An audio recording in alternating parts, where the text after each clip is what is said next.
When we talk about millennials, we're talking about individuals born between 1980 and the year 2000.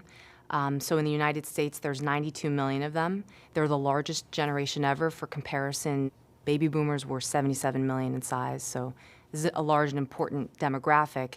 The reason for a focus on millennials now is because they're really approaching their peak spending years in important consumer categories, whether it's apparel or restaurants or consumer staples, household products.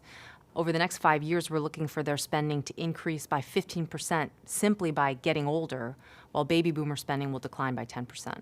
This is a generation that's really grown up connected. 80% of millennials have mobile phones. 75% of them have social media profiles. Even for the oldest millennials, who are now today's 35-year-olds, they've had internet access broadly since at least they were in high school.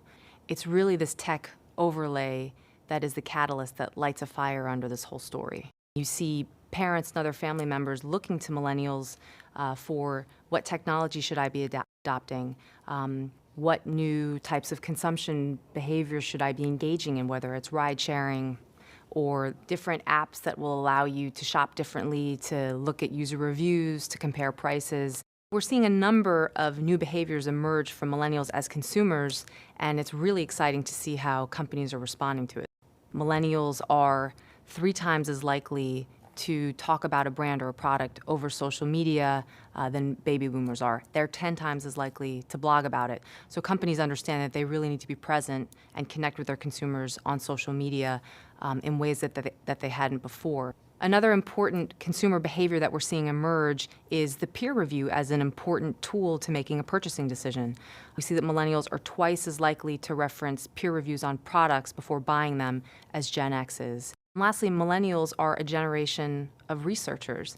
Millennials are more than 50% more likely to make price comparisons on products in store before purchasing them. And that has obviously very important implications for retailers. You're no longer able to charge a price premium just because you have the right product, right place, right time. The most exciting part of the millennial story to me is that whereas up to this point we had really seen companies take a reactive approach to this consumer who they didn't really understand, but their behaviors were changing. It was more about playing defense. Today, companies are taking a proactive approach to investing in areas where they think this consumer is going, and that's going to have profound effect on the consumer economy going forward.